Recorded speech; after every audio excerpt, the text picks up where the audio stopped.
Firefighters respond to a fire at least every day or every other day in the city. One of the leading causes is cooking, unattended cooking for that matter, and more often than not, it does involve grease. Hey everyone, welcome back to the channel. All right, putting that fire incident behind us, today we're going to build a simple device that helps prevent fires. Let's get started. First, open Proteus. We're going to build an oscillator circuit using an IC4060. The concept is pretty straightforward. The IC, along with a resistor and a capacitor, generates oscillations that act as a timer. By changing the resistor or capacitor values, we can shorten or extend the timing. Once the timer finishes, it triggers a buzzer so we know the time is up. After completing the circuit, run the simulation to make sure everything works correctly. Then we'll move on to printing. Click the wrench icon and print the PCB layout onto glossy paper. Make sure to use a high DPI setting and a laser printer so the traces come out solid, dark, and clean.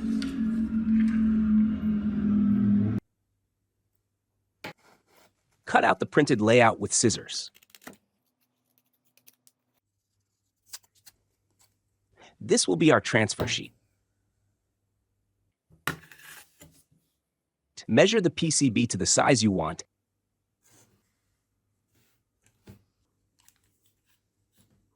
and cut it using either a cutter or a coping saw.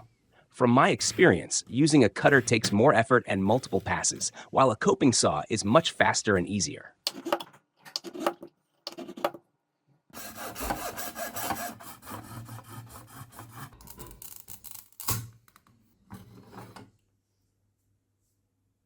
Next, sand the copper surface to remove any grease or dirt.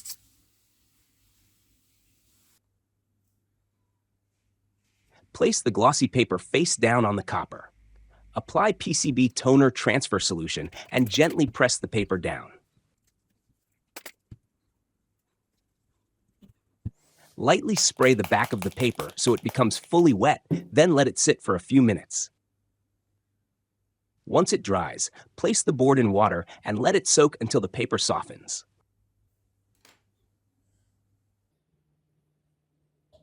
After a few minutes, gently rub the paper off. If any residue remains, clean it carefully with a damp cloth until the copper traces are fully visible.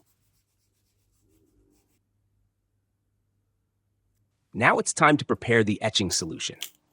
Pour the PCB etchant into a plastic container, add hot water, and gently stir until it's fully mixed.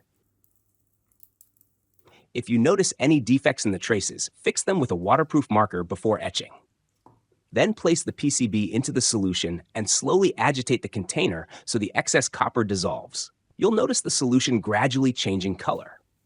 After a few minutes, the extra copper will be gone, leaving only the traces. Make sure to wear proper acid-resistant gloves so that if even a drop accidentally splashes on your hand, you won't get hurt. And when you're finished, dispose of the acid in an environmentally safe way so it doesn't harm the environment. Rinse the board and lightly scrub it with steel wool or a scouring pad to reveal the copper. Once the traces are clear, you're about 90% done. Let me introduce my sweet little cat. They love to peek in and keep me company in almost everything I do. Drill holes for the component leads using a very small drill bit, around 0.5 millimeters for standard components. For terminals, use about 1 millimeter.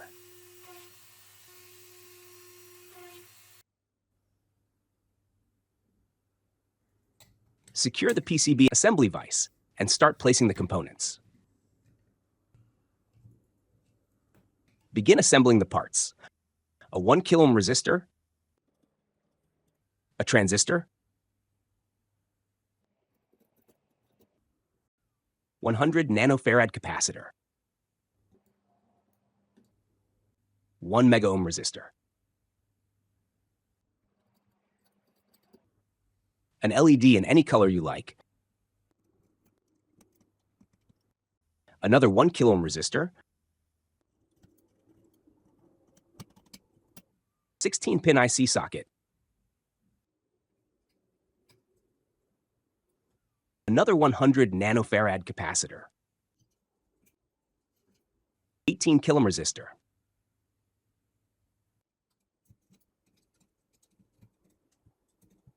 2.2 megaohm resistor,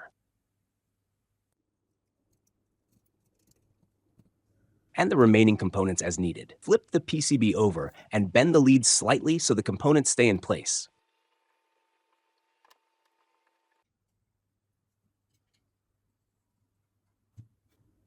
Then solder each lead carefully from the underside, making sure no pins bridge together.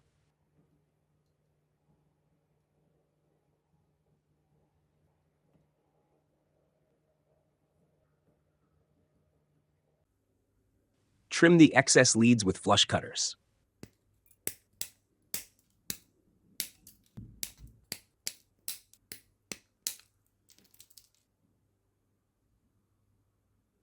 Next, solder the IC socket and gently insert the IC, paying close attention to its orientation.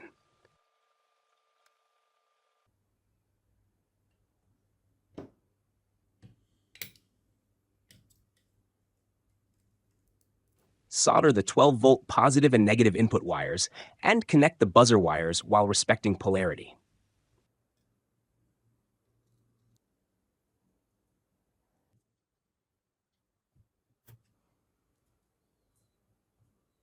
There are 3 additional wires for the potentiometer. Rotating the potentiometer changes the timing. The more you turn it, the longer the delay before the buzzer sounds.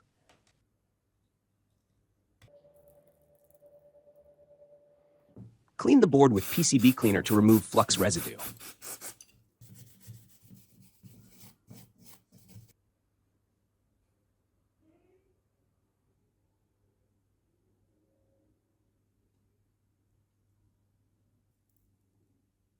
Connect the buzzer, then solder the potentiometer wires to its pins.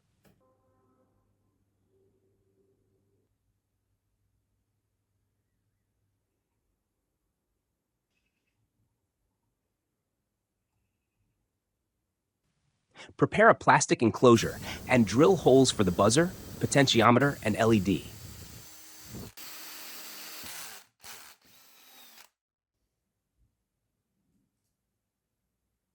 Install a rocker switch for power control. File the edges for a clean finish.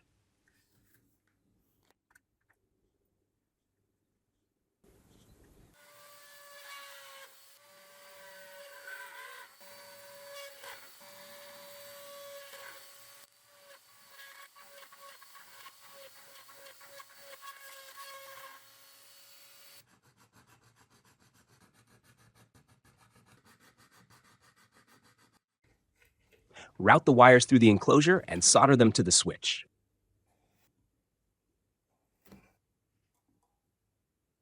Insert the IC into its socket, aligning the IC's notched beveled corner, the pin 1 marker, with the socket's pin 1 indicator. Mount the PCB inside using double-sided tape.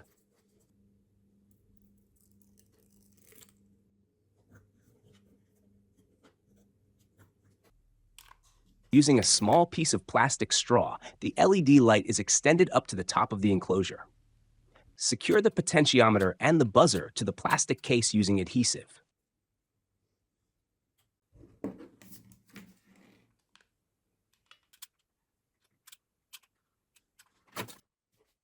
Secure the switch so everything stays in place.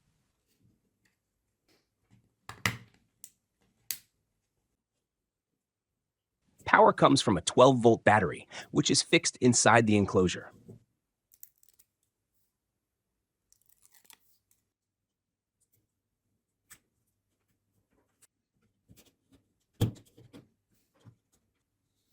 After everything is installed, close the enclosure and make sure the potentiometer turns smoothly.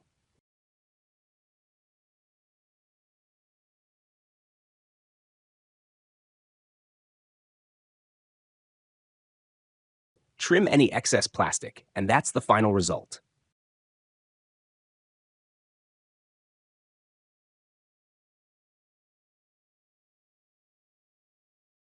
With the knob set to 0, the buzzer sounds immediately. Set it to a desired time, for example, 30 minutes. And after that time, the buzzer will go off. The LED blinks because the circuit measures time by counting oscillations. After a specific number of oscillations, the buzzer is triggered. You can use this device in the kitchen as a reminder or to prevent food from burning. Similar devices exist on the market, but I enjoy building things myself. I also left the device running in the video so you can watch the full test without cuts. Set the timer to 30 minutes, turn it on, and about 30 minutes later, the buzzer will sound, giving you time to turn off the stove, call someone, or do whatever you need. In short, it's a handy reminder.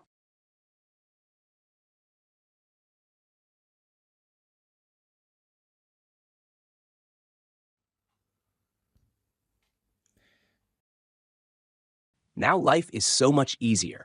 With this timer, I never burn my food again. My wife is happy because she doesn't have to worry or remind me. I can just relax, enjoy cooking, and even scroll YouTube without any stress. Plus, I get to make fun stories for my subscribers at the same time. It's a total win-win. Thanks for watching. Don't forget to like and subscribe. See you in the next video. Take care now. Bye-bye then.